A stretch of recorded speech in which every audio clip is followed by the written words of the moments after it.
Okay, so let's start this question. काफी अच्छा question है. Let's start. Let's see if we can do it. In a locality over a period of 3 years, the total income of household increased by 35%. Okay, fine. एक minute ना, pen ले लेना मुझे. Okay, fine. I can write. In a locality over a period of 5 years, the total income of household increased by 35%. ठीक है.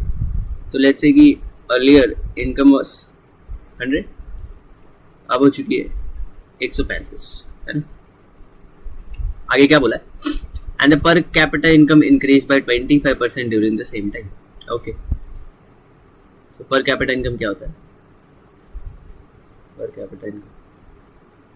It is equal to total income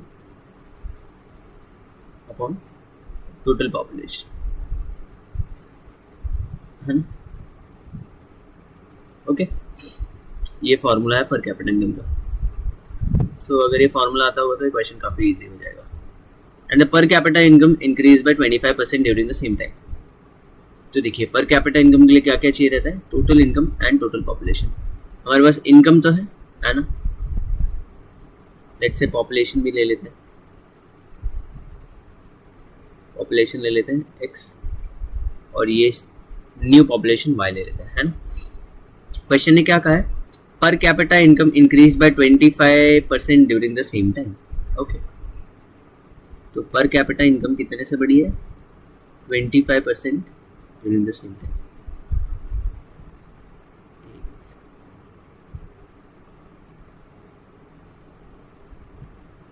just a minute. Okay, तो क्या कहा गया? Per capita income increase by 25% during the same period time.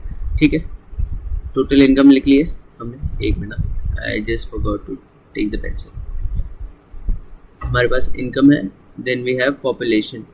तो उससे हमने जब 1.25% से ही हमारा पर कैपिटा इनकम इंक्रीज हुआ है. Okay, during the same time the percentage by which the population of the locality increase during the same time. Don't you think ये 100 बाय x जब 25% से इंक्रीज होगा, that will be equal to 135 by y. Don't you think?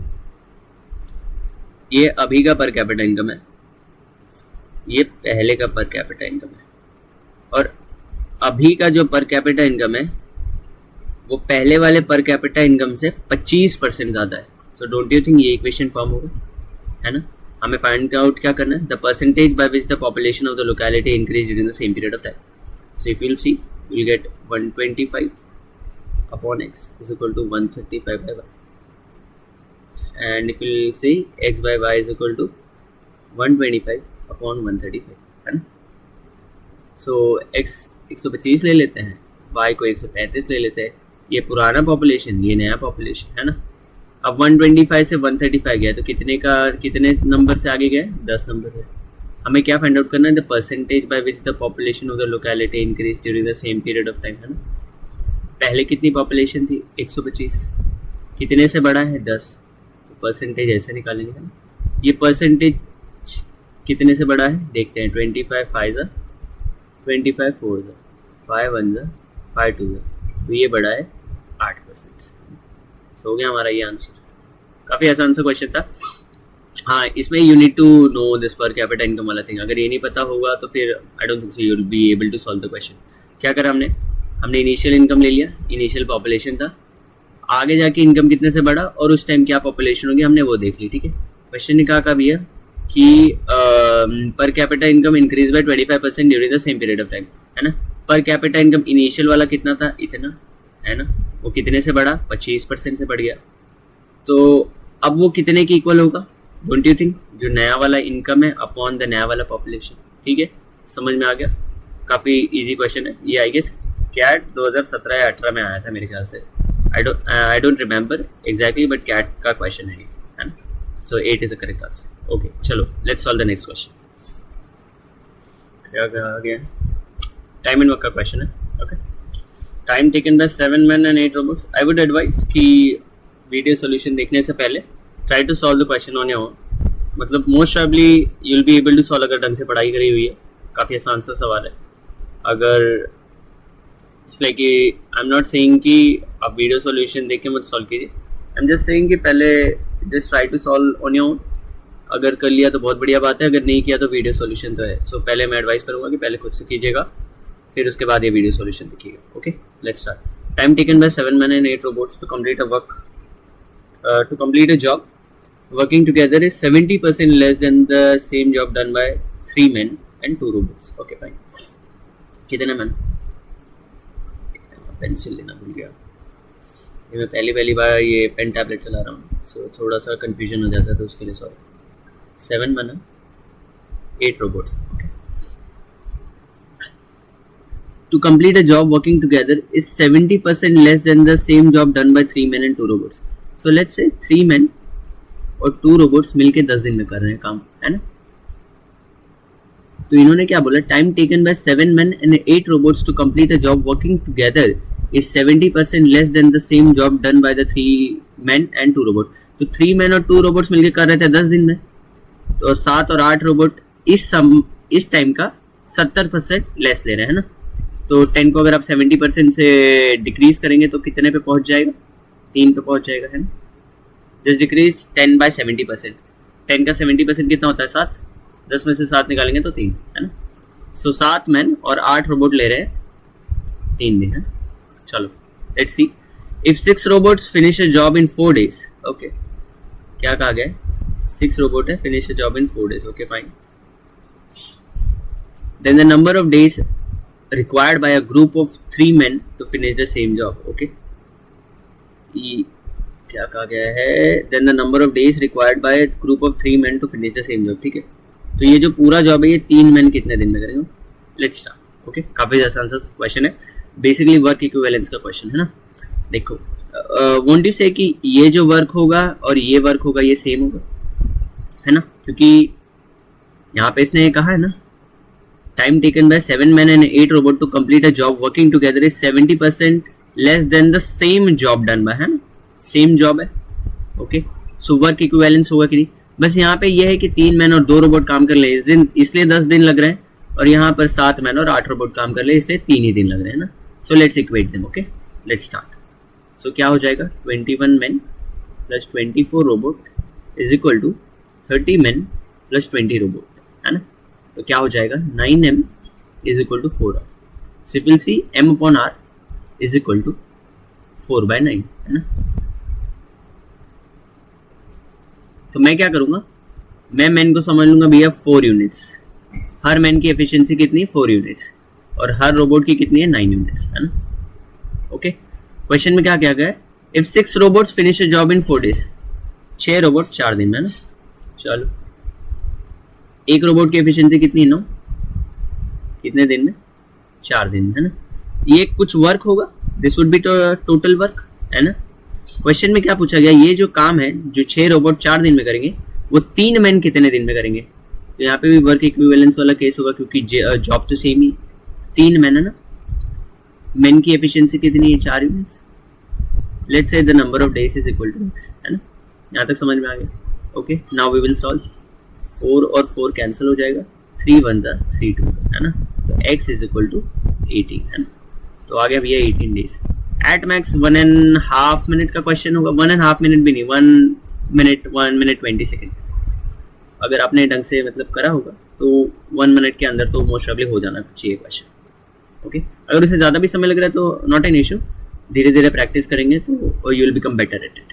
सो इसका answer है 18 दिन। I hope, अगर कुछ भी डाउट होगा तो कमेंट सेक्शन में पूछ लीजिए। Okay, thank you. Let's go to the next question. क्या कह रहा है क्वेश्चन?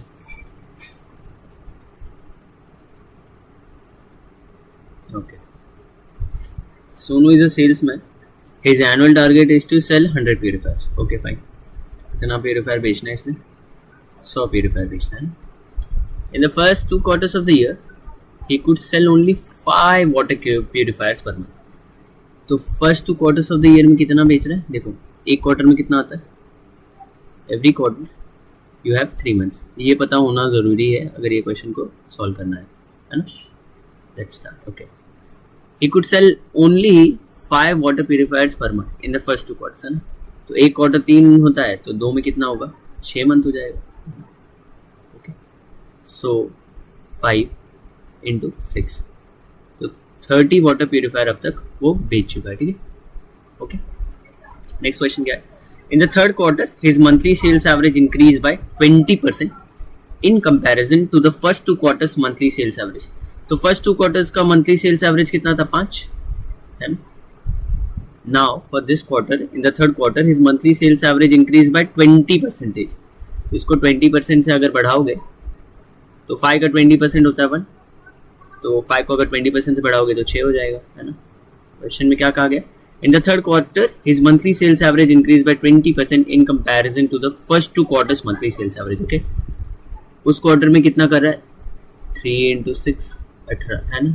18 और बेच चुका है, तो अब टोटल कितने बेच चुका है प्यूरिफायर? 48 प्यूरिफायर बेच चुका है, ठीक है। बेचने कितने थे? 100। ओके, ठीक है। अब आगे क्या क्वेश्चन कह रहा है?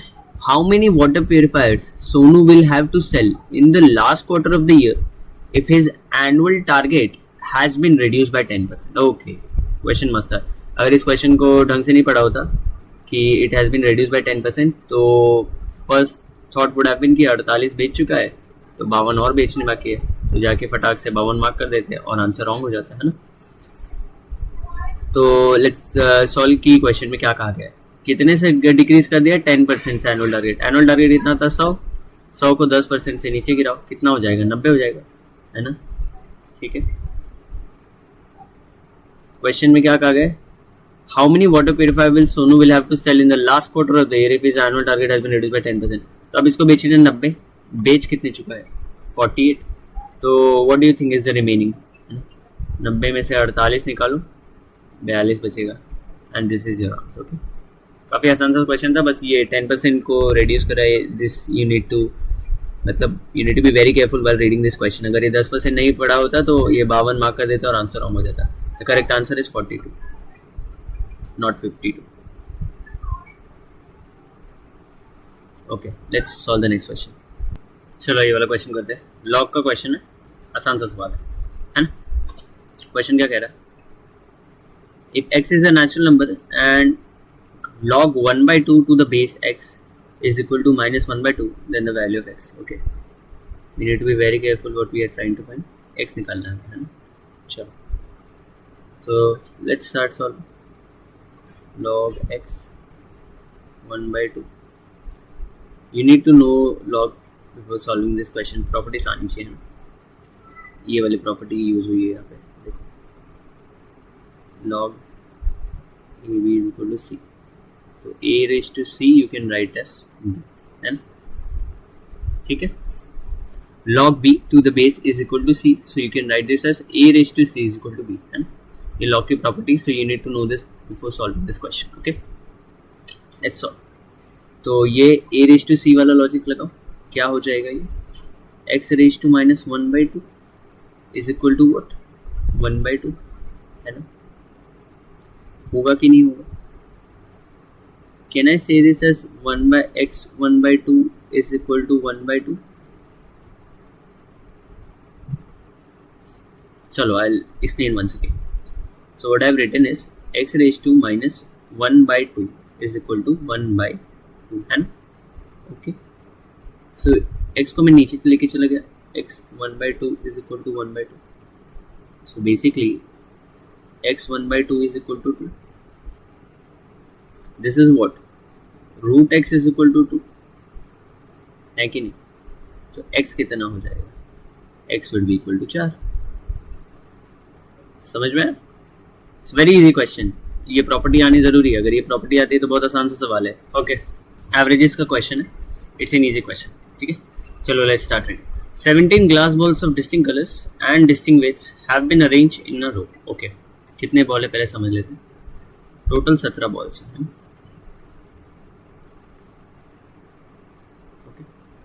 सब डिस्टिंक्ट कलर्स हैं, 17 डिस्टिंक्ट बॉल्स, है ना, fine. And distinct weights, sorry distinct colour है ना।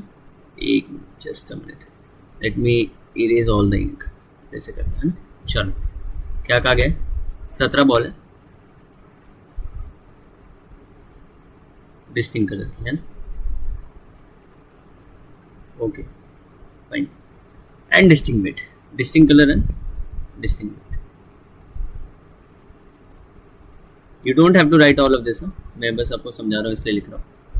Have been arrange in a way, have been arrange in a row. Sorry, the weight of the red ball is 17 kg. Okay भैया, so red ball का कितना है? 17 kg.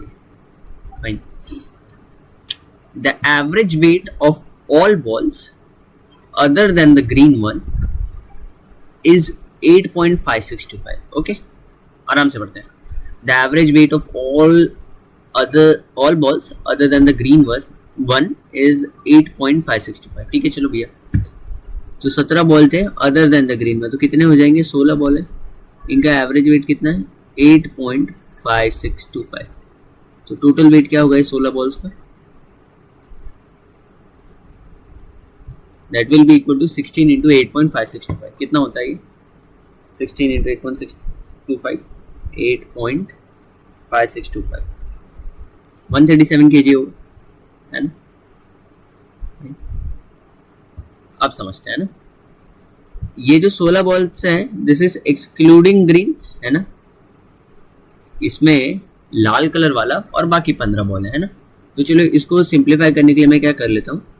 Red ball की मेरे पास wait है 17 kg, है ना? बाकी 15 बॉल्स का इफ आई विल सी, ये 16 बॉल्स जो थी हमारी एक्सक्लूडिंग ग्रीन, इसमें तो रेड कलर भी आया हुआ है ना, तो इनका टोटल वेट कितना हो गया? 137. 16 बॉल्स एक्सक्लूडिंग ग्रीन, है ना? तो इनका टोटल वेट कितना हो गया? 137. रेड बॉल इसमें से कितना है? 17 kg. तो अगर मुझे बाकी 15 बॉल का निकालना तो मैं क्या करूंगा? मैं 137 में से 17 निकालूंगा, तो बाकी 15 बॉल्स का वेट कितना हो गया? 120 kg. ठीक है, यहाँ तक समझ गए? चलो, let's go ahead and see what is the question asking us. The average weight of all the balls is 500 gram more than the average weight of 16 balls other than the red one. ठीक है, it's very important to this carefully. थोड़ा सा complicated question हो रहा है, मतलब अगर question पढ़ने में अगर थोड़ी दिक्कत आ रही है तो धीरे धीरे पढ़िए. It is not an easy question. I won't say it's a very easy question. थोड़ा क्योंकि variables हैं तो फिर थोड़ा complexity आ सकती है. The average weight of all the balls is 500 gram more than the average weight of 16 ball other than the red one. तो let's say कि average weight, question जैसे बता रहा, हम बस question को follow कर रहे हैं ना. You just follow what the question is telling you, है ना? The average weight of all the balls is 500 gram more than the average weight of 16 balls other than the red one. The average weight of लेते हैं 16 balls, किसके? यहाँ पे क्या exclude कर रहे हैं हम? Excluding रेड, है ना? इसको लेट्स से कि x kg ले लेते हैं. Okay, average weight of 16 ball excluding red. Okay, कितना हो गया? x kg. So what has the question told us? The average weight of all the balls is 500 gram more than the average weight of 16 balls other than the red one. तो average weight of 16 balls other than the red one कितना लिया है? x kg, है ना? तो बाकी जो 17 balls हैं उनका एवरेज वेट कितना होगा? x प्लस 0.5, है ना? मैं ये ग्राम को kg कर ले रहा हूँ तो इसलिए that's why I have written 0.5, है ना? ये x kg है, 16 ball excluding red, and the question has told us कि average weight of all the balls, तो ऑल द बॉल्स मतलब 17 बॉल है, ये किससे 500 ग्राम ज़्यादा है? ये 16 ball excluding the red one का जो एवरेज वेट है उससे 500 ग्राम ज़्यादा है. Okay okay, let me simplified for you. हमारे पास थे 17 बॉल्स, है ना? क्वेश्चन कह रहा है, मतलब स्टेटमेंट कह रहा है कि ये जो 16 बॉल्स हैं इसमें रेड नहीं है, है ना? इसका जो एवरेज वेट है, इसका एवरेज वेट हम ले लेते हैं x. इस एवरेज वेट से टोटल नंबर ऑफ जो बॉल्स हैं जो कि 17 है, वो इस एवरेज वेट से 500 ग्राम ज़्यादा है ना? तो उसको हम ले लेंगे x प्लस 0.5, है ना? अब चलो लेट्स सॉल्व इट. अब इक्वेशन इक्वेट करने की बात आएगी है, and it's a very easy question. Let's start. तो 17 बॉल्स, है ना? x plus 0.5, this will be equal to 16 ball excluding red. Okay, तो 16 बॉल का कितना है? x, है ना? यहाँ तक समझिए ना? x और रेड वाले बॉल का कितना वेट है? 17 kg. अभी रुको, ये इक्वेशन समझाता है ना? ओके, 16 बॉल्स है excluding the red one, and this is red one. तो ये this is total number of balls जिनका टोटल वेट है ना. This equation is all about कि 16 बॉल्स जिनमें रेड नहीं इंक्लूड है उनका वेट क्या है और रेड बॉल का वेट क्या है. ठीक है, अब ये इक्वेशन जो है किसके इक्वल होगी, ऑल द बॉल्स की इक्वेशन के इक्वल होगी, है ना. ये समझ में आ गया आपको. If you are not unable to comprehend कि भैया ये इक्वेशन कैसे बनी, तो इट इज़ वेरी सिंपल. देखो 16 बॉल है, उनका एवरेज वेट है x kg, ये रेड वन नहीं है, तो टोटल वेट कितना हो जाएगा 16 बॉल का, तो 16 इंटू एक्स करेंगे तो 16x आ जाएगा, और इसमें हमने रेड वाला ऐड कर दिया, तो this is the total number of balls और उनका टोटल वेट है ना 16x + 17. अब ये किसके इक्वल होगा, डोंट यू थिंक ये 17 इंटू x + 0.5 के इक्वल होगा. This is the average weight of all the balls, 17 balls, x plus 0.5. So don't you think 17 into x plus 0.5 will be equal to 16x plus 17? ठीक है, यहाँ तक समझ में आ गया. Let's go ahead and solve the question. 17x plus कितना हो जाएगा, 8.5 हो जाएगा. 16x plus 17. So x is equal to 8.5. Question ने कहा क्या है, the weight of the green ball in kgs. Okay, fine. Green ball in kg. Okay. So x मिल गया हमें. हमारे पास है average weight of 16 balls excluding red one कितने 16 बॉल्स बोला ना, इज x, तो 16 इंटू 8.5 कर दूंगा. This will be equal to 16 into 8.5, 136 kg है ना. अब 136 kg है ना, उसमें से मैं बाकी 15 बॉल का जो वेट था 120 वो निकाल दूंगा, तो I will be left with 16 kg. तो ग्रीन वाले बॉल का वेट हो गया 16 kg है ना. So your answer is 16 kg. Okay, देखो क्वेश्चन बहुत आसान सा था, बस वही है कि वेरिएबल में थोड़ा यहाँ वहाँ नचाया है. So if you are good at variable solving तो फिर ये काफ़ी आसान सा सवाल था. बस हाँ कि ये इक्वेशन बनाना आना पड़ेगा. अगर इक्वेशन नहीं बनती तो थोड़ा सा मतलब अगर बनाने में प्रॉब्लम होती तो आई वुड से ये क्वेश्चन सॉल्व करने में थोड़ी सी दिक्कत हो जाती. आई वुड से कि 30, 40, 50 सेकेंड का क्वेश्चन है, इसमें समय लगेगा ये वाले सवाल में, क्योंकि मुझे भी समय लगा इस क्वेश्चन को सॉल्व करने के. आई डोंट नो आपका क्या एबिलिटी लेवल है, क्या पता आपने 40-45 सेकेंड के अंदर कर दिया था, but when I solve it मुझे 1 मिनट 20 सेकेंड के आसपास लगा था. बिकॉज ये क्वेश्चन को, इस वाले पार्ट को रीड करना इज़ वेरी इंपॉर्टेंट. अगर इसको आप ढंग से नहीं रीड करेंगे तो आप मतलब कुछ मिस्टेक कर सकते हैं. अब देखिए एक और चीज़ आप कर सकते हैं कि इसमें क्वेश्चन में पूछा है कि what is the weight of green ball. तो हमारी एक टेंडेंसी क्या हो जाती है कि x की वैल्यू आ गई मतलब वही करेक्ट आंसर हो गया और उसे मार्क कर देते हैं. बट नहीं, क्वेश्चन ने क्या पूछा है, क्वेश्चन हैज नॉट आस्क्ड कि एवरेज वेट कितना भैया 16 बॉल्स का. क्वेश्चन हैज आस्क्ड कि what is the weight of green ball. तो ग्रीन बॉल के लिए तो ये 8.5 को मुझे ये 6 इसमें डालना पड़ेगा है ना. तो उससे हमारे आगे 136 kg. अब 136 में 120 माइनस करूंगा, 120 is basically the other 15 balls. तो देखो अब मैं अच्छे से समझा देता हूँ. रेड भैया 17 kg है, बाकी 15 बॉल हैं 120, और ग्रीन जो है वो 16 kg. And if you will see कहाँ पर गया, नहीं, okay, this is what I wanted to tell कि रेड 17 है, बाकी 15 balls is equal to 120 kg weight. Okay, और ग्रीन वाले का 16 kg. तो question had asked for weight of green का बॉल, तो 16 kg आ गया. एंड आप लोग को I guess if you are watching the video, ये क्वेश्चन जो है जो यहाँ पे है स्नैपशॉट, वो थोड़ा सा मतलब ब्लर दिखता होगा. I don't know why it is happening, because जब मैं सॉल्व कर रहा हूँ तो it is very clear to me. I don't know कि ये जो मेरा वीडियो रिकॉर्डिंग सिस्टम है ये कैसे रिकॉर्ड कर रहा है. So I will figure that out.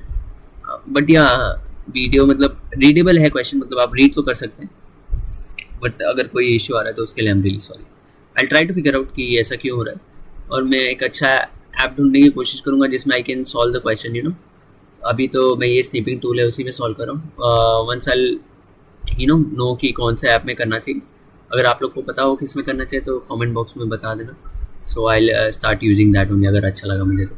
बाकी स्नीपिंग टूल भी बढ़िया है, मतलब ज़्यादा इसमें ऑप्शंस नहीं है, बस पेन एंड इरेजर है, तो आई बिलीव काफ़ी अच्छा है. बस इसमें वही रिकॉर्डिंग का इशू आ रहा है, मतलब when I am seeing those videos तो वो क्वेश्चन थोड़ा सा ब्लर हो रहा है.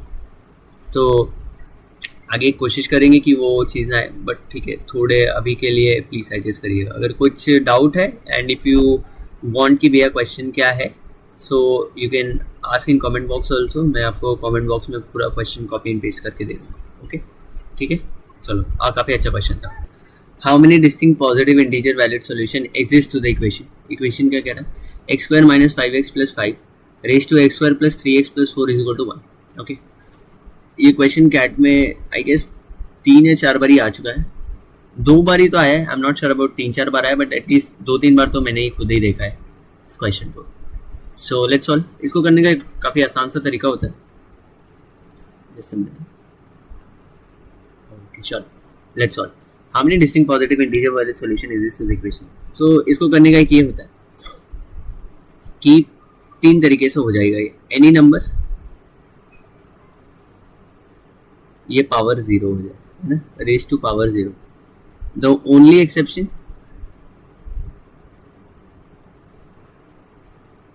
0 रेज टू 0 नहीं होगा है ना, ये नॉन डिफाइंड होगा। So that's the only thing you have to keep in mind कि any number raised to 0 will be equal to 1, the only exception 0 raised to 0 नहीं होगा है ना। Next is 1 raised to any power, positive हो negative हो, that will be equal to 1 है ना। Third है -1 raised to even power है ना, even power होना बहुत जरूरी है क्योंकि वो नेगेटिव है ना, that will also be equal to 1। Okay तो चलो ये क्वेश्चन सॉल्व करते हैं है ना, काफ़ी आसान सा क्वेश्चन है। Let's start, how many distinct positive integer. Okay चलो, तो let's start with any number raise to power 0। तो पावर 0 के लिए तो let's see can we make x square plus 3x plus 4 को 0 बना सकते हैं क्या, let's see that. Okay so x square plus 3x plus 4 is equal, पहले हम ये यूज़ करें any number raise to power 0 वाला, पावर को 0 कराने की कोशिश करें।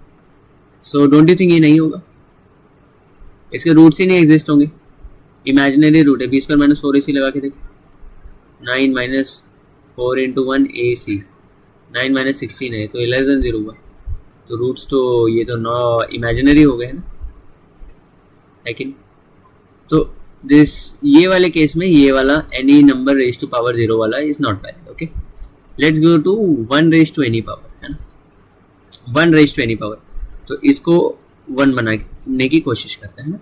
Let's start, x square x square minus 5x plus 5 is equal to 1, x square minus 5x plus 4 is equal to 0। कौन सी दो वैल्यू पे आएगा, x square minus 4x minus x plus 4 is equal to 0।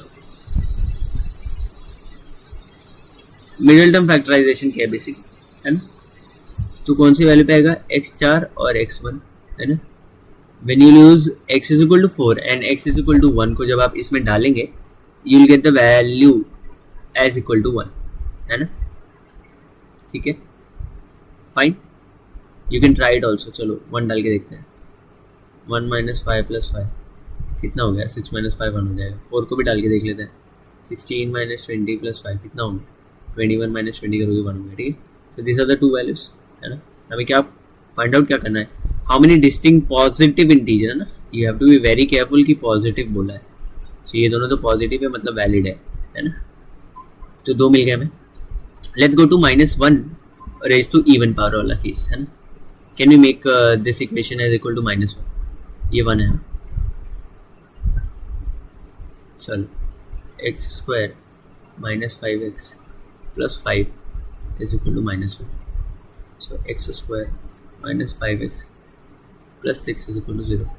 so we'll just factorize it, तो ये value पे आएगा है ना, 3x ये 3 है, 6 माइनस 2x ये 5 हो गया, 3c, तो x इज इक्वल टू 3 और x इज इक्वल टू 2 है ना। so when you put x is equal to 3 और x is equal to 2 in this equation you will get -1, but यहाँ पे आते ही तुरंत 4 मत मार्क कर देना कि भैया 4 इक्वेशन 4 इंटीजर वैल्यू सोल्यूशन मिल गए डिस्टिंक्ट पॉजिटिव इंटीजर वैल्यू तो 4 ही आंसर होगा।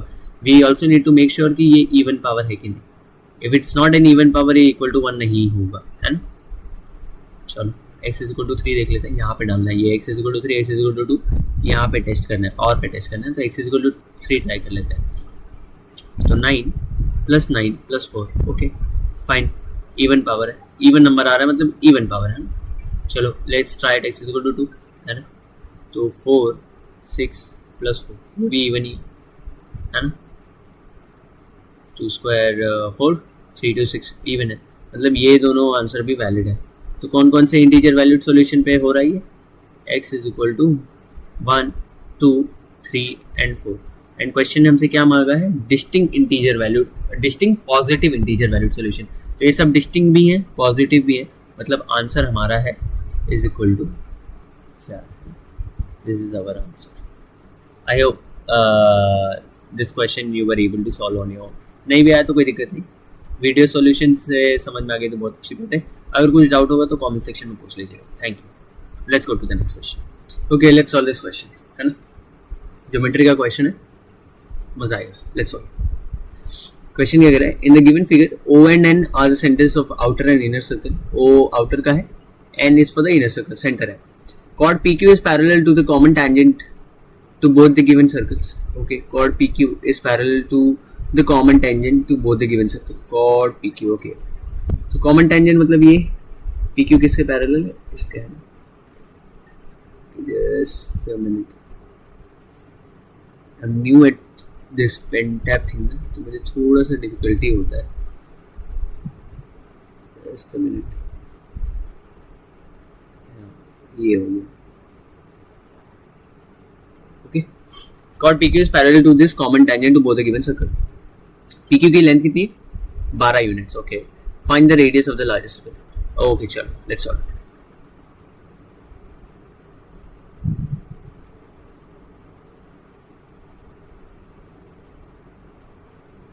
Okay, this is O, fine, this is N, fine, this is chord PQ। okay, sorry यहाँ फिगर थोड़ा खराब है but please adjust कीजिएगा। what do we have to find, we have to find the radius of largest circle। okay, not an issue at all। so let's see कि एक property है circle की, यहाँ पे बताता हूँ। if from the center of the circle a line falls on the chord, a perpendicular line falls on the chord, that line will divide the chord into two equal parts। मैं क्या कह रहा हूँ कि अगर सेंटर से एक line आती है जो कि कॉर्ड के परपेंडिकुलर होगी तो वो कॉर्ड को दो हिस्सों में बांटेगी। अगर ये 12 है तो 6 हो जाएगा। So in that case let's draw this perpendicular.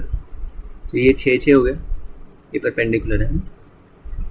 Okay fine, हमें radius of the largest circle find out करना, तो let's suppose OP find out करना या ओकी फाइंड आउट करना, जो भी आप बोले। सो इनर सर्कल का रेडियस क्या होगा, let's take this as R. Okay, from O to N कितना वैल्यू है R, यहाँ पे एक वो बना लेता है द टेंजेंट वाला thing, and let's take this point as D। So ND कितना होगा, डोंट यू थिंक ND भी R होगा। ON is the radius, N is the center of the smaller circle। तो अगर N का डिस्टेंस O तक R है तो N का डिस्टेंस D तक भी R है, दोनों साइड सेम ही होगा because N is the center of the circle, है ना। अब इसको आउटर सर्कल के पर्सपेक्टिव में if you will see, तो डोंट यू थिंक जो इनर सर्कल का डायमीटर है वो आउटर सर्कल का रेडियस है। जैसे इनर सर्कल का डायमीटर इज OD, है ना, तो OD is equal to what, this is equal to 2R। this is the diameter of the inner circle, okay, and the diameter of the inner circle in this case is equal to the radius of the outer circle। तो OP कितना हो जाएगा, 2R, है ना। OD is 2R। OD is basically the radius, we can say OD is basically the radius of outer circle and OD is the diameter of the inner circle। okay fine, यहाँ तक समझ गया। let's solve this, Pythagoras theorem लगाना है। so 2R square is equal to 6 square plus R square, this would be equal to 4R square is equal to 36 plus R square। so you will have is 3R square is equal to 36, R square would be equal to 12 and R would be equal to, इसको अगर solve करोगे तो 4 into 3। okay fine, I think I'm making some kind of error, just 312 ले लिया 2 square is what? 4. Fine. 3 r square. Okay, fine. 4 3 सही तो कर रहा हूँ. अच्छा ठीक है, none of this be optional. I didn't see that. 4 square minus है 3 r square, 4 into 2. तो 2 into 3. अच्छा हाँ जी. r is equal to 2 root 3. Okay. But हमें तो क्या फाइंड आउट करना है? Find the radius of largest circle. Okay, find the radius of largest circle. And what is the radius of largest circle? It is 2r, है ना. तो r कितना है? 2 root 3. 2 into 2 root 3. That will be equal to 4 root 3. Okay, fine. So this is your correct answer. Okay, answer क्या है? 4 root 3. Fine. काफ़ी आसान सा क्वेश्चन था. इसमें बस ये the only thing that you need to figure out कि जो इनर सर्कल का जो डायमीटर है that is actually the radius of the outer circle. ये चीज़ को फिगर आउट करना था. And you need to know this property because अगर ये 12 को 6 में नहीं डिवाइड कर पाते तो you won't be able to solve this question, है ना. तो you need to know this property. काफ़ी आसान सा सवाल था. बस यही फिगर आउट करना था कि इनर सर्कल का जो डायमीटर है वो आउटर सर्कल के रेडियस इक्वल है. बस यही इस क्वेश्चन में था. बाकी ये क्वेश्चन बहुत आसान था. Okay, let's go and let's solve the next question. Okay, let's solve this question. Geometry का question है. Okay, let's start. हाँ, geometry की है. On a triangle ABC, a circle with diameter BC is drawn, intersecting AB and AC at points P and Q respectively. ठीक है, यहाँ तक समझने की कोशिश करते हैं क्वेश्चन क्या कहना चाह रहे हैं. On a triangle ABC, let's draw a triangle.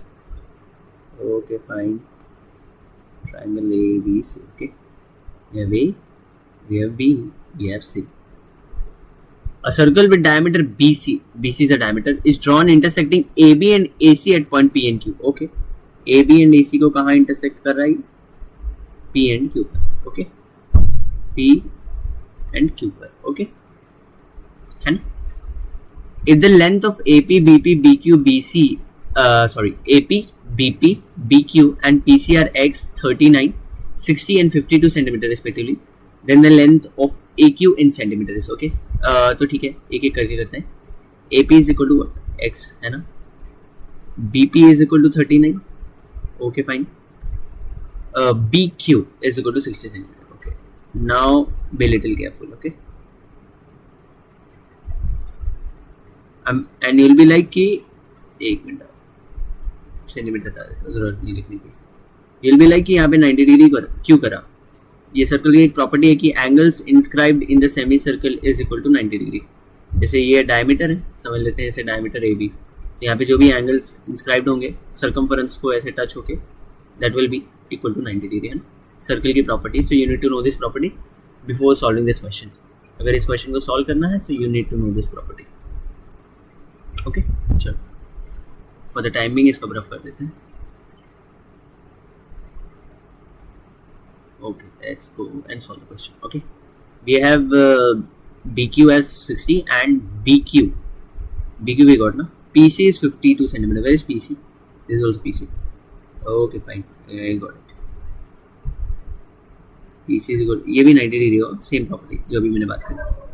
52. Okay, fine. So how do we do it? Okay, fine. We have this as 60. This is 39. Okay, fine. 60, 52. Okay, चलो. Let's figure out कि AQ निकालना है ना हमें. तो let's figure out सबसे पहले कि BC क्या होगा, है ना. तो BC कैसे निकलेगा? Look at triangle CPB. PB कितना है? 39, है ना. CP कितना है? या फिर PC बोल लीजिए 52. तो ये पाइथागोरस ट्रिपलेट है. 39, 52, 65 का, है ना. 39, 52, 65 का. So this would be equal to 65, and if you want to solve Pythagoras से करके भी हो जाएगा. मतलब Pythagoras ही है, but if you know this triplet 39, 52, 65 तो काफ़ी आसान हो जाएगा. So you won't have to solve all this. कि अगर ट्रिपलेट पता है तो डायरेक्टली आपको पता चल जाएगा कि BC is equal to 65. Okay, fine. Once we get BC as 65, can we find QC? है ना. Once we get BC as 65, can we find QC? Look at triangle BQC. What do we have? BC 65 है, BQ 60 है. अब निकालना है हमें QC, है ना. BC 65 है, BQ 60 है. Can we find QC? हाँ जी, पाइथागोरस थ्योरम से हो जाएगा. So you will see, तो ये हो जाएगा 65, 60 एंड ये कितना हो जाएगा 65 इज व्हाट 4225, 60 इज 3600, तो कितने की जरूरत पड़ेगी? 625 की जरूरत पड़ेगी जाके वहाँ पर। तो this is also Pythagoras triplet, 25 60 65 वाला है ना, 25 60 65 वाला। It's not a very common triplet but ठीक है, if you're good with calculation all तो निकालना बहुत आसान हो जाता है। 4225 जैसे अभी मैं करके बताता हूँ आपको, 65 square is equal to 60 square plus QC square, है ना। So QC square would be equal to what? 4225 minus 3600, that you will get as 625. So QC की वैल्यू क्या हो जाएगी? 25 हो जाएगी, है ना। फाइन, चलो तो QC हमें 25 मिल गया, that we know now, है ना। अब यहाँ लिख देते हैं 25। This is something that we found, है ना। हमें फाइंड आउट क्या करना है? AQ की length. And if you will सी, ऐसा कुछ मतलब आंसर नहीं दिया है कि मतलब कोई इंटीजर आंसर हो AQ का। They are all in the form of x 13x plus 132/15। तो एक चीज फिगर आउट कर सकते हैं कि मोस्ट प्रोबेबली 39x और 25 65 इनका कहीं ना कहीं यूज किया होगा to find the answer of AQ, है ना। चलो लेंथ ऑफ AQ निकालना इज वेरी इजी, इसको फिगर आउट करना is not that easy. CAT में भी ये क्वेश्चन एक बार आया था। सो one thing you will see कि ABC as a triangle, है ना।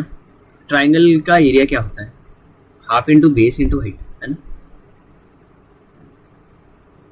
If you will C ABC, है ना, तो इस ट्राइंगल का AB भी बेस है, BC भी बेस है, AC भी बेस है ना। Don't you agree with me, है ना, कि इस ट्राइंगल का AB भी बेस है, BC भी बेस है, AC भी बेस है ना। सो AB वाले बेस का व्हाट इज द हाइट, है ना, what is the height of AB वाले बेस का? It is CP, okay. And what is the height of AC वाले बेस का? It is BQ। यहाँ तक समझ में आ गया? चलो आई वापस से आपको समझाता हूँ मैं। Take triangle AB, let's make a fresh triangle here, let's make a fresh triangle and say ऐसा है, okay. Now this doesn't look good, this doesn't look good, we have to make a new triangle अच्छे से, क्योंकि ये थोड़ा सा खिचड़ी हो गई, so you'll have a problem कि समझने में। तो let's suppose अच्छे से ट्राइंगल बना देते हैं।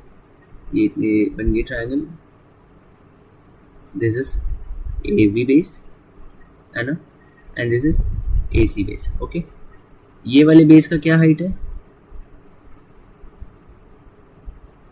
दिस इज ये वाला हाइट है। एंड AC वाले बेस का क्या हाइट है? Q हाइट, है ना। हमें ये मिल गया 25, ये हमारे पास है 39, this we have as x। What is CP? CP is equal to 52 and BQ is equal to 60, okay, है ना। तो half into base into height वाला इक्वेट कर देंगे, मतलब half into base into height use करेंगे basically. So let's you first use AB as a base and PC as a height. तो क्या हो जाएगा? हाफ इंटू बेस में AB ले रहा हूँ, क्या होगा? x plus 39 into what is height?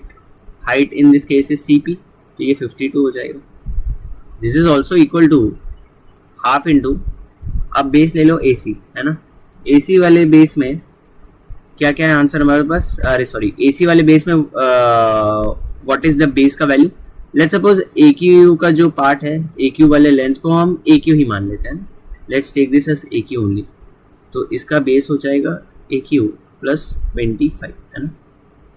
We are taking AC base, ये वाले केस में AC बेस, इस वाले केस में we took AB as a base, हम यहाँ पर AC ले रहे हैं। What is the height? BQ, है ना, 60। ये कट हो जाएगा, है ना। This is 413, this is 415, okay fine. Okay then what else do we have? 13x, ठीक है, चलो यहाँ पे भी यूज़ करा होगा वैसे, ठीक है, ओके चलो। So we are left with 13x। What is 39 into 30? Let me calculate. 39 into 13 is 507, okay, 507। 15 AQ, 25 into 15 is what? 375, है ना, 375, okay. If you will solve this, आपको मिलेगा AQ is equal to 13x plus this is 15 EQ, ये EQ नहीं है, 15 EQ 13x 507 में से 375 हटा दोगे तो कितना हो जाएगा, कितना आ जाएगा 132. Okay fine. So 15 EQ is equal to 13x plus 132. So if will see EQ कितना हो जाएगा 13x प्लस 132 अपॉन 15 है ना. ये आंसर हमको कहाँ मिल रहा है 13x plus 132. And in this question ये अगर आप सोचोगे कि ये 13x इन प्लस 13 इंटू 39 कैसे कर दिया, तो एक्चुअली ये बेस है ना पूरा, ये ऐसे था, मैं ब्रैकेट लगाना भूल गया, तो आई एम रियली सॉरी अगर वो डाउट आया हो. तो इसके लिए हमने 13x प्लस 13 इंटू 39 कर. Okay okay. तो इंटरेस्ट वाला क्वेश्चन है, सिंपल इंटरेस्ट एंड ऑल वाला. A man invest 20% of his total saving at 8.2% in scheme है. ओके क्विक रीड ले लेते. 30% at 3 B. Okay percent in scheme B 50%. Okay ठीक है. Percentage related each rate being simple interest. What is the overall in percentage. Okay ठीक है. A man invest 20% of his total savings at 8.2%. Okay 50%. Okay, let's say if I take 100, so 20 would be 18, 24 would be 56, 20. So let's say मैंने total saving इसकी ले ली है 100, है ना. This is the total saving that I have taken. Okay. A man invests 20% of his total savings at 8.2% in scheme है. पहले तो कितनी स्कीम है वो देख लेते हैं ना. We have scheme A, we have scheme B, we have scheme C, we have scheme D, and we have scheme E, है ना. He is investing 20% of his total saving at 8.2% in scheme A. तो 20% 100 का कितना होगा 20% vote भी 20. Rate of interest कितना है 8.2% है. ओके स्कीम बी में ये कितना कर रहा है 30% of the remaining savings. You have to be very careful of कि 30% ऑफ द रिमेनिंग सेविंग्स बोला, 30% ऑफ द सेविंग्स नहीं बोला. तो रिमेनिंग सेविंग्स कितनी बची 100 में से 20 निकाल लो, बचे कितने 80. सो 30% of 80 is 24. Had the question said कि 30% ऑफ द सेविंग्स, तो हम 100 पे निकालते हैं ना. बट द क्वेश्चन सेड कि 30% ऑफ द रिमेनिंग सेविंग्स. तो 20 तो इसने ए में डाल दिया, तो अब 20 हटाओगे 100 में से तो 80 बचेगा. तो रिमेनिंग इज 80. अब उसमें से 30% वुड बी 24. सो 24 कितने पे कर रहे हैं at 3.5%. Okay fine. Let's go ahead. 50% of the remaining saving. Okay तो रिमेनिंग सेविंग कितना बचा हुआ है. अब 80 में से 24 निकाल दो, 56 बचा है ना. 56 है ना, 56 बचा हुआ है.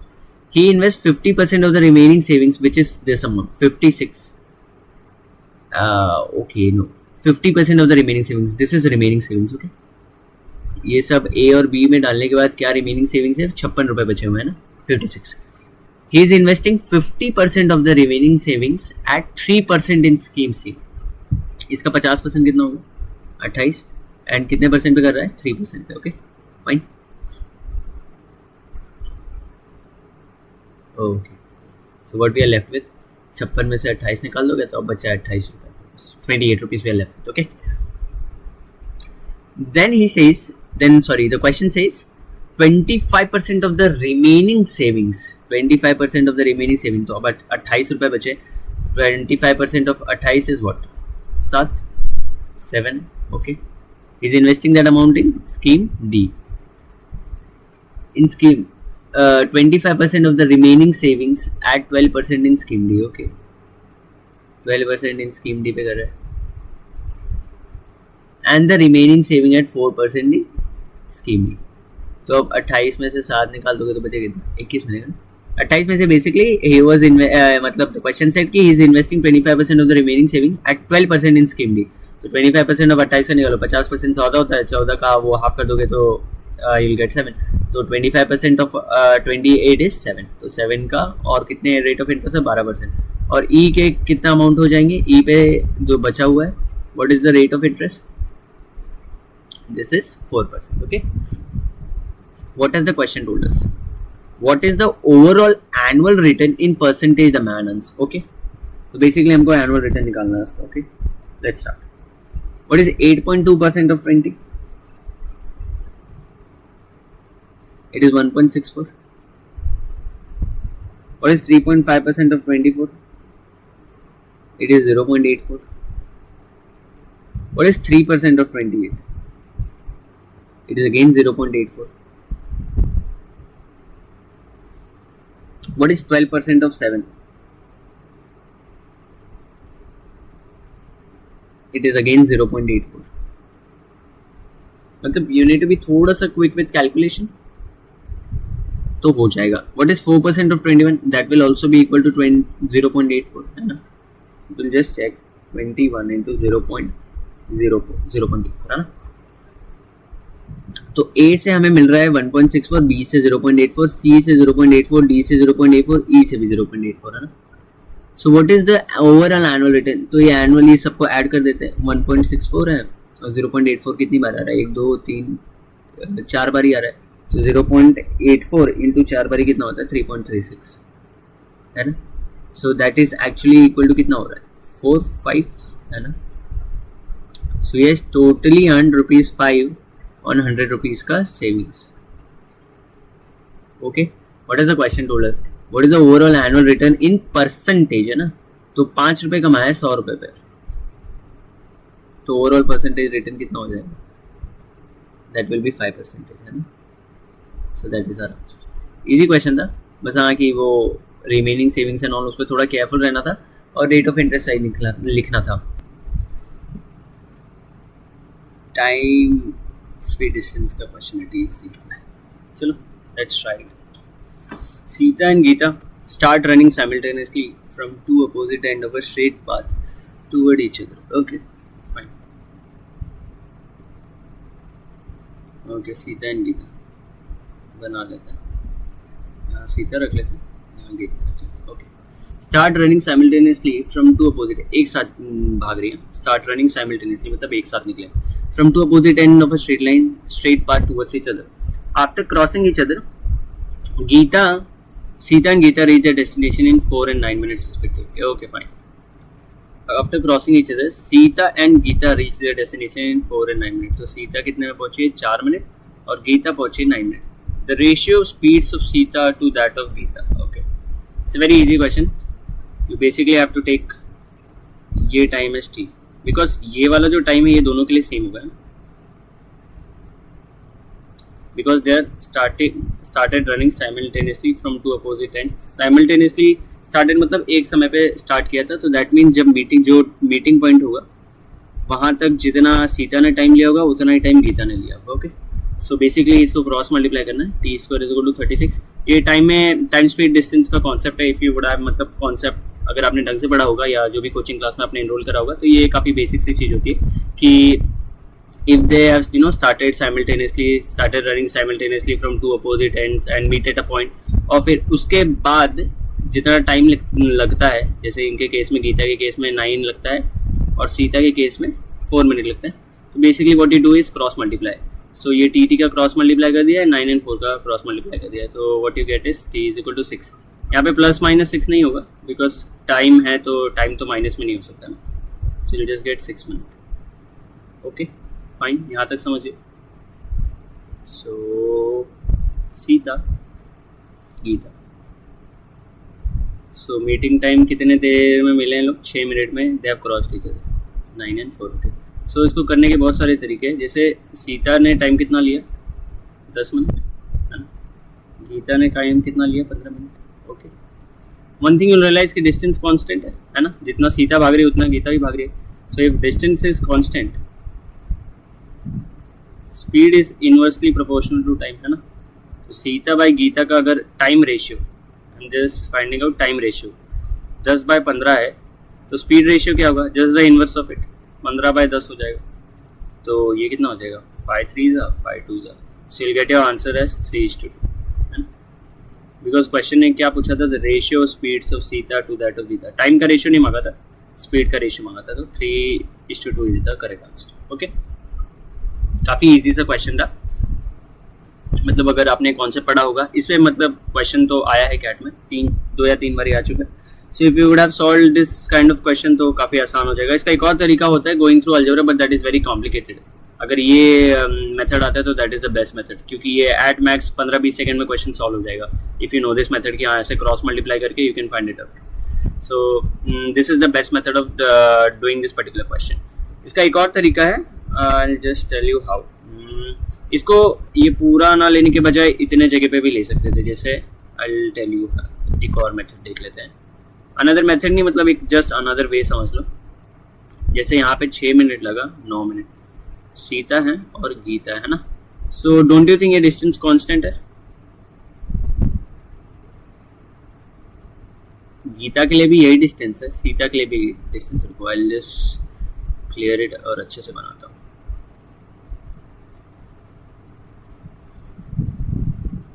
चलो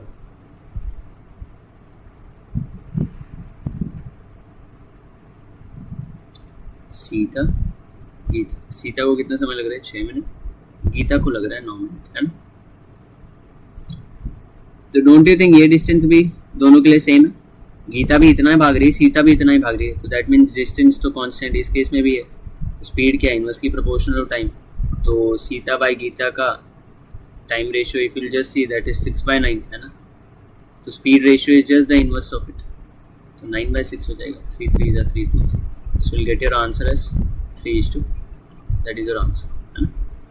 काफ़ी इजी सा क्वेश्चन था, you should be able to do this अगर टाइम स्पीड एंड डिस्टेंस ढंग से करा होगा। Okay, let's go and let's solve the next question. It's filled with corn syrup and the second pitcher is filled with pure water. Half of the corn syrup and half of the pure water are poured into large glass bowl. Next, 1/3 of the remaining corn syrup from the first pitcher and half of the remaining pure water from the second pitcher is again poured into the glass bowl. Now the volumes of corn syrup and pure water left in the two pitchers are the same. Then the ratio of corn syrup and pure water in the large glass bowl is okay. ठीक है, काफ़ी चीज़ें दी हैं, so let's figure out एक एक करके देखते हैं। क्वेश्चन लास्ट में फाइंड आउट क्या करना है? Ratio of corn syrup and pure water in the large glass bowl. Okay, ये फाइंड आउट करना है। ओके, चलो लेट्स ट्राई एंड सॉल्व। तो फर्स्ट पिक्चर जो है उसमें कितना है? उसमें क्या है? Sorry, corn syrup. The second one has pure water. Okay, and we are putting this in a large glass. तो लार्ज ग्लास यहाँ पे लिख लेते हैं, लार्ज ग्लास। लार्ज ग्लास में क्या क्या आ रहा है भैया? कॉर्न सिरप आ रहा है, प्योर वाटर हो रहा है। ओके, फर्स्ट हाफ, देखो यहाँ पे क्वांटिटी तो दी नहीं है, तो क्वांटिटी हम ऐसे ही ले लेते हैं एक्स और वाई के फॉर्म में। Okay, half of the corn syrup and half of the pure water. देखो यहाँ पे क्वांटिटी लेते वक्त ना one thing that you can do is की मतलब ऐसी क्वांटिटी लें जो मतलब डेसिमल में ना आए। तो what you can do is की मतलब मैं ऐसे करता हूँ, जैसे अभी half of the corn syrup बोला है, 1/3 ऑफ द रिमेनिंग बोला है, तो व्हाट आई डू इज की 1/2 1/3 लिख के सोच लेता हूँ कि हाँ कौन सा नंबर लेना है। तो 6 taking 6x as a number sounds good to me, है ना। Half of the corn syrup, 1/3 of the remaining syrup corn syrup. Basically what I did is कि 3 2 करके देखा 6। हाँ मतलब लग रहा है कि हाँ हाफ निकालूंगा तो 3 निकल जाएगा और 1/3 निकालूंगा तो भी डेसिमल वैल्यू नहीं आएगी। You can take 12 as well, you can take 18 as well, ऐसे कोई बात नहीं है। But first thought that came to mind कि 6x लेना is the best thing to do here. आप कोई और भी नंबर ले सकते हैं, जैसे आप 2x ले सकते हैं या you could just take x या y, लेकिन वो करने में ना lot of decimal values would come, मतलब फ्रैक्शंस में आएंगे वैल्यू। तो ऐसे नहीं बोल रहा कि क्वेश्चन सॉल्व नहीं होगा, बट क्वेश्चन सॉल्व करने को थोड़ा समय जाएगा। तो this is something that you can do कि ऐसे नंबर्स लो कि डेसिमल या फ्रैक्शंस में ना आए, है ना। So that is something that you can do. चलो जैसे यहाँ पे मैंने कॉर्न सिरप ले लिया 6x, जस्ट मिनट 6x ले लिया, है ना। Half of the pure water, half of the pure water and half है। ओके ठीक है, सो मैं वैसे ही करूंगा, हाफ एंड हाफ ले रहा हूँ, 2 बार हाफ निकालो ना। आई टेक इट 4y, है ना। चलो इसको 4y ले लेते प्योर वाटर। ओके चलो लेट्स रब ऑल ऑफ दिस।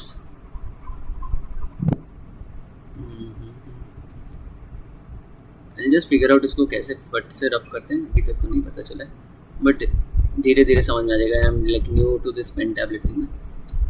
तो चलो let's solve the question. Half of the corn syrup, okay, half of the corn syrup, what is half of 6x?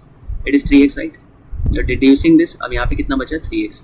और ये जो half of the corn syrup है ये कहाँ पे डाल रहे हैं आप? लार्ज ग्लास बोल में डाल रहे हैं। ओके तो 3x यहाँ पे आ गया।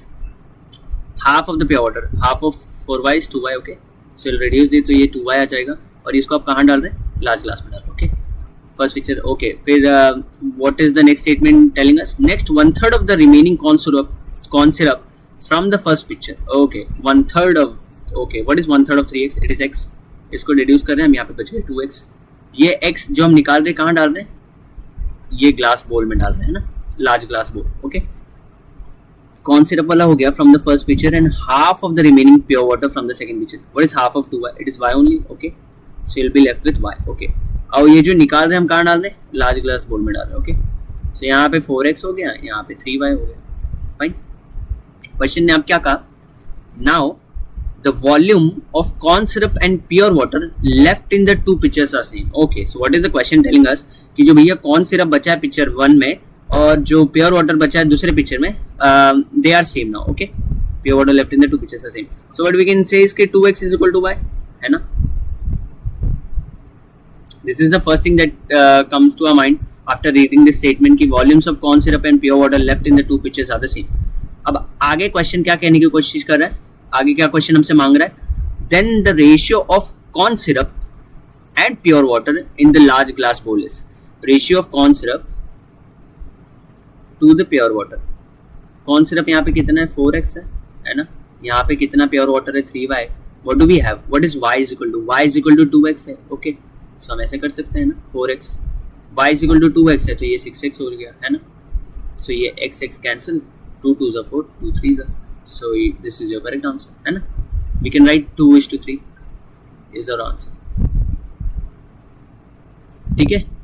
It is a मतलब I won't say it's a very easy question क्योंकि इनिशियल वैल्यूज नहीं दी थी तो वैल्यूज निकालने में मतलब सोचने में टाइम लग सकता था कि what value should I take. लेकिन अगर आप ऐसे देखेंगे ना, जैसे हाफ निकल, एक ही क्वांटिटी समझ लीजिए, उसमें हाफ निकल रहा है, 1/3 निकल रहा है, 1/4 निकल रहा है, तो what I basically do is कि जैसे हाफ, 1/3, 1/4 और 1/6 निकल रहा है, समझ लीजिए 1/5 निकल रहा है. ओके, ऐसे करके देख लेते. चलिए, तो what I basically do is कि मैं क्या करता हूँ, 5 4 20, 23 60, 2 120, है ना? अब now I am very sure कि अब जैसे मैं इससे हाफ निकालूंगा 120 में से, है ना? ये ऑपरेशन ऐसे हो रहा है, पहले हाफ निकल रहा है, फिर 1/3 निकल रहा है. ये जस्ट एज एन एग्जांपल मैं आपको बता रहा हूँ. फिर 1/4 निकल रहा है, फिर 1/5 निकल रहा है. जैसे हाफ निकालिए 120 में से, कितना हो जाएगा? 60 निकालोगे तो बचेगा इतना 60. अब 1/3 निकालिए. अब नेक्स्ट ऑपरेशन इज निकालना इज 1/3 निकालिए 60 में से, तो दैट विल बी 20, है ना? तो 20 निकालेंगे तो बचेगा इतना 40. अब 1/4 निकालिए, 1/4 निकालेंगे 40 में से तो कितना हो जाएगा? 40 में से 10 निकालेंगे तो कितना बचेगा? 30, है ना? अब 1/5 निकालिए 30 में से, दैट विल बी 6, तो 30 - 6 इज इक्वल टू 24, है ना? सो इतना बड़ा ऑपरेशन होने, मतलब इतने बड़े चीज़ों के बाद भी, जैसे हाफ निकल रहा है, 1/3 निकल रहा है, 1/4 निकल रहा है, 1/5 निकल रहा है, I arrived at a value जिससे मुझे डेसिमल में ना जाना पड़े, है ना? So this is something that you can do. मतलब अगर थोड़े बहुत क्वेश्चन ऐसे ट्राई करेंगे तो you will be able to मतलब फिगर आउट कर पाएंगे कि कौन से वैल्यूज लेने चाहिए. तो व्हाट आई बेसिकली डू इसके, जैसे ही बोल रहा है हाफ निकाला है, 1/3, 1/4, तो मैं उनको मल्टीप्लाई कर देता हूँ, जो मल्टीप्लाई करके वैल्यू आती है उसी को वैल्यू को मैं यहाँ पे ले लेता हूँ. फाइन. APGP वाला क्वेश्चन है. Let A1, A2, A3 and all the way till A10 be a sequence of 10 consecutive natural numbers. Okay, consider a new sequence of 10 consecutive even natural numbers having 2 A10 minus 2 as the last term of the sequence, है ना? Okay, if the sum of the numbers in the new sequence is 210, okay, then the average of the numbers in क्या लिखा है? Then the average of the numbers of the original sequence without A10. Okay, so we have 10 consecutive natural numbers. ठीक है, लिख लेते हैं A1, A2, A3 all the way till A10, है ना? And now we have a new sequence. Consider a new sequence of 10 consecutive even numbers. Okay, even consecutive even numbers मतलब वही समझ लीजिए 2 4 6 8, मतलब वो जो नंबर्स हैं उन दोनों के बीच का गैप 2 का हुआ है ना, consecutive even numbers का मतलब ये होता है. Okay, having 2 A10 minus 2 as the last term of the sequence. Okay, चलो let's erase this and figure out कि ये क्वेश्चन कैसे सॉल्व किया जाएगा. Okay, one thing we know कि 2A10 minus 2 is the last sequence, है ना? और मैंने आपको क्या बताया कि consecutive even numbers हुआ तो मतलब इसके जो पिछला वाला नंबर होगा उसका इसके साथ कितना गैप होगा, मतलब इन दोनों के बीच का डिफरेंस क्या होगा? 2 का ही होगा. तो इसके पहले वाला number don't you think 2A10 minus 4 होगा? इसके पहले वाला नंबर 2A10 minus 6 होगा. इसके पहले वाला नंबर 2A10 minus 8 होगा. इसके पहले वाला नंबर 2A10 minus 10 होगा. इसके पहले वाला नंबर 2A10 minus 12 होगा. बेसिकली नंबर्स के बीच का डिफरेंस कितना है? 2 का डिफरेंस है. ओके, और कितने नंबर है?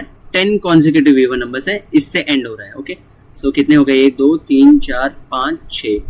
Okay, we need more. और 2A10 minus 14, 2A10 minus 16, 2A10 minus 18. Okay, कितने हो गए? 1 2 3 4 5 6 7 8 9 वी हैव स्टिल कितने हो गए 9 ही हुए ना 1 2 3 4 5 6 7 8 9 अच्छा वी नीड 1 मोर है ना. So we can say the number started with this. Consider a new sequence of 10 consecutive even natural number. इससे स्टार्ट हुआ और यहाँ पर जाकर एंड हुआ. ओके इन सब के बीच में देख लीजिए 2 का डिफरेंस. ओके कितने हो गए 10 consecutive even natural even numbers हो गए हमारे पास. अब आगे क्वेश्चन ने क्या कहा है, if the sum of the numbers in the new sequence ये वाला है. Okay is 210. ओके इन सब का एडिशन करते हैं तो 2 8 10 कितनी बार आ रहा है 10 बार ही आ रहा है. सो व्हाट विल हैव इज 20 8 10 है ना 1 बारी 2 बारी 3 बारी 4 5 6 7 8 9 10. Okay so will have 20 8 10. अब इनका एडिशन कर लीजिए ये कितना हो जाएगा 6 12 20 30 42 46 56 62 72 80 90 90 110. ओके या 110 माइनस 110. जस्ट मिनट एक बार देख लेते हैं कैलकुलेशन गलत तो नहीं कर दी ना. 38 44 54 56 66 76 84 90 94. okay wait just a minute. 38 44 54 58 68 70 80 90 98 104 108 110. Okay correct है. इस न्यू टर्म का सीक्वेंस कितना है 210. व्हाट आई बेसिकली डिड के ये जो नया सीक्वेंस है ना इनको ऐड कर दिया बस और कुछ नहीं. तो 2 8 10 10 बार ही आ रहा है तो दैट विल बी 28 10 और ये -2 -4 इन सब का एडिशन किया तो what we got is -110. Okay अब इसको आगे सॉल्व करते हैं. 28 n is equal to 210 plus 110. Okay 28 n is equal to कितना हो जाएगा 320 हो जाएगा. ओके सो 8 n कितना हो जाएगा 320 बाई 20 कट कितना हो गया 16. Okay so what we got 8 n का वैल्यू कितना है 16. यहाँ पर आ जाते हैं जो हमारा ये सीक्वेंस है A1 A2 A3 A4 A5 A6 A7 A8 A9 A10. Okay ये A है A9 तो 8 10 16 है और ये नंबर्स क्या थे 10 कॉन्जिक्यूटिव नेचुरल नंबर्स थे तो इसके पहले कॉन्जिक्यूटिव है तो इसके पहले वाला 15 14 13 12 11 10 9 8 7. ओके ये होगा. अब लेकिन क्वेश्चन ने हमसे ये नहीं पूछा है कि average of the numbers of the original sequence. ये नहीं पूछा कि क्या है भैया average of the numbers of the original sequence. Question ने पूछा है average of the original sequence without 8n. So you need to be very careful. अगर ये विदाउट 8n नहीं आपने मतलब रीड किया होता तो you would have also counted 16. लेकिन क्वेश्चन में कहा गया है कि एवरेज निकालो पहले सीक्वेंस का बट 8n को छोड़ दो. ओके सो इसका एवरेज निकालना इज वेरी इजी. ये AP फॉलो कर रहा है तो AP में बेसिकली एवरेज क्या होता है first term plus last term upon 2. तो 15 प्लस 7 बाई 2 कर दोगे तो 22 बाई 2 इज इक्वल टू 11 है ना. एवरेज आ गया आपका 11. आप ऐसे भी कर सकते हैं 7 plus 8 plus 9 plus 10 plus 11 plus 12 plus 13 plus 14 plus 15 by divide by 9 कीजिए तो भी 11 आएगा. लेकिन this is the easiest way. अब आपको ही पता है कि AP फॉलो हो रहा है तो उसका एवरेज होता है first term plus last term divide by 2. तो 7 प्लस 15 कर लिया तो 22 बाई 2 15 प्लस 7 आया 22 उसको डिवाइड बाई 2 कर दिया तो 11 आ गया. So that is our average without 8n. अभी one mistake that you could have done is कि अगर आपने विदाउट 8n ना देखा होता कि आपको लगता कि पूरे नंबर्स का जो भी ओरिजिनल सीक्वेंस में उनका एवरेज मांग रहा है तो आप 16 प्लस 7 कर देते अपॉन 2 करते then you would have arrived at 23 by 2 और फिर 11.5 समझ के you would have mark this and got the wrong answer. इसलिए question reading is very important. ये विदाउट 8n पढ़ना बहुत जरूरी था. Okay I hope this question was you were able to understand this. अगर कुछ डाउट होगा तो कमेंट सेक्शन में पूछ लीजिएगा. This is I would say मतलब अगर इस टाइप का क्वेश्चन करा होगा तो आई don't think so it's a very hard question. मतलब इजी सा ही है. कॉन्जिक्यूटिव नंबर्स बोला है बस ये फिगर आउट करना था कि ये कैसे लिखना है. इतना भी फिगर आउट हो गया तो उसके बाद तो बेसिकली एडिशन एंड ऑल ही है. ओके ठीक है. Let A and B be two real numbers. Okay, both of them are two real numbers. If 2 and -2 are roots of ax cube plus bx square minus 7x plus 8 is equal to 0, then b is equal to. Okay, चलो let's solve. इसको करने के 2 तरीके हैं अभी. मतलब I know 2 methods.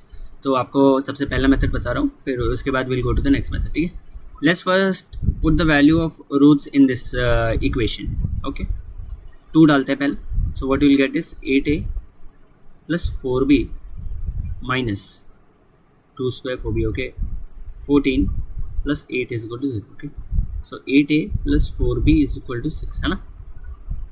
Now let's put -2 डालेंगे तो हो जाएगा -8a. This is our first equation. Okay, 8a plus 4b is equal to 6. -2 डालेंगे तो -8a plus 4b plus 14 plus 8 is equal to 0. Okay, plus 4b is 22 is equal to 0. So what you basically get is 8a minus 4b is equal to 22 है. अब इनको और इसको equate करते हैं. So 8a plus 4b is equal to 6. 8a minus 4b is equal to 22 है ना. b निकालना है बेसिकली हमें, तो 8a को निकालने की एलिमिनेट करने की कोशिश कर सकते हैं, सब्ट्रैक्ट. ठीक है, सब्ट्रैक्ट किया तो सब्ट्रैक्शन माइनस माइनस प्लस हो जाएगा है ना. तो 4b प्लस 4b कितना हो जाएगा 8b. सब्ट्रैक्शन कर रहे हैं तो 6 माइनस 22 इज व्हाट -16 है ना. So b is equal to -2. Okay, this is one method of doing it. Okay, next is going through the traditional method, मतलब sum of roots and all से. ठीक है, तो चलो जैसे this is a cubic equation, तो समझ लेते हैं जैसे हमारे पास दो रूट है 2 -2 एंड लेट्स से कि the other root is alpha. Okay, sum of roots क्या होगा, it is 2 plus -2 plus alpha. Sum of roots क्या होता है -b/. Okay, this we have is -b/. ये तो कट गया, तो alpha that we get is -b/a है ना. इसको ध्यान रखना है. Next is sum of what do we say product of roots taken 2 at a time. Okay, जैसे 2 into -2 plus -2 into alpha plus alpha into 2. Sum of roots taken 2 at product of roots, sum of product of roots taken 2 at a time. Okay, ये क्या होगा, जैसे ये सम of roots -b/a हो गया तो ये हो जाएगा c/a. Okay, what do we get, this is -4, this is -2 alpha, this is +2 alpha, तो ये तो cancel. c/a a b c क्या है -7. Okay, so -7/a. So what you basically get is -4 is equal to -7/a है ना. Minus minus cancel. Okay, ठीक है, यहाँ तक कोई डाउट नहीं. चलो, so what we basically get is 7/a is equal to 4. Okay, अब प्रोडक्ट ऑफ रूट्स लगाते हैं है ना. Product of roots is what 2 into -2 into alpha, that is sum of roots is -b/. sum of product of two roots taken 2 at a time, or to put it in a very simple manner, दो roots को multiply करना है जितने भी, जैसे समझो root है 1 2 3 है ना, इन तीनों रूट को एक दूसरे के साथ मल्टीप्लाई करना है. जैसे 1 इंटू 2 करना है, 2 इंटू 3 करना है, 3 इंटू 1 करना है और उनका एडिशन करना है. तो sum of product of roots. Okay, एक मिनट,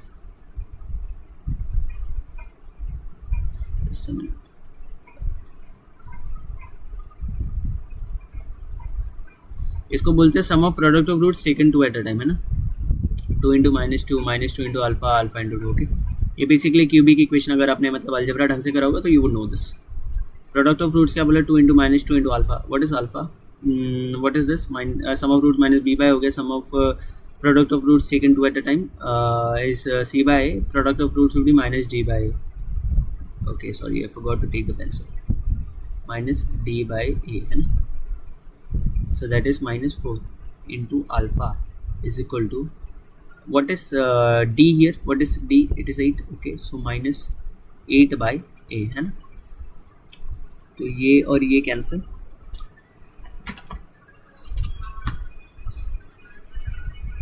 तो I had to attend that call, तो इसलिए बीच में वीडियो कट हो गई थी. So we were at 2 into -2 into alpha is equal to -d/a. okay, fine. So this is -4 into alpha. What is d? D is 8. okay, -8/a था तो ये minus minus cut हो गया. तो what we are left with is 4 alpha. okay, pencil. 4 alpha is equal to 8/a है ना. okay, fine. what is alpha? देखो alpha का वैल्यू क्या है हमारे पास, -b/a. 4 into -b/a is equal to 8/a है ना. सो ये a कैंसिल हो जाएगा. b is equal to -b, to say ये 4 2 हो जाएगा, तो ये minus b is equal to 2 and b is equal to -2, है ना। सो योर आंसर इज -2, ठीक है। बट यहाँ ये वाला मेथड करना वाज द मोस्ट ईजिएस्ट, फटफट हो गया था। ये भी करना is, I am not saying it's very difficult, if you know all of this तो बहुत बढ़िया होता है, because lot of questions you know based on this properties, sum of roots, sum of product of roots taken two at a time, product of roots. So if you know this that's great. अगर नहीं भी आता तो you could solve through this method, ये normal equation वाले methods. Okay, so -2 is the correct answer. Okay, चलो bye. अगर यहाँ तक आ गए होगे और कुछ वैल्यू ऐड हुई होगी तो please do subscribe to the channel. मैं ऐसा ही कंटेंट क्वेश्चन सॉल्विंग के ऊपर फ्री सेशंस और यूट्यूब पर लेकर आऊँगा। सो अगर आपको ये सेशन अच्छा लगा तो please do subscribe to the channel. Thank you.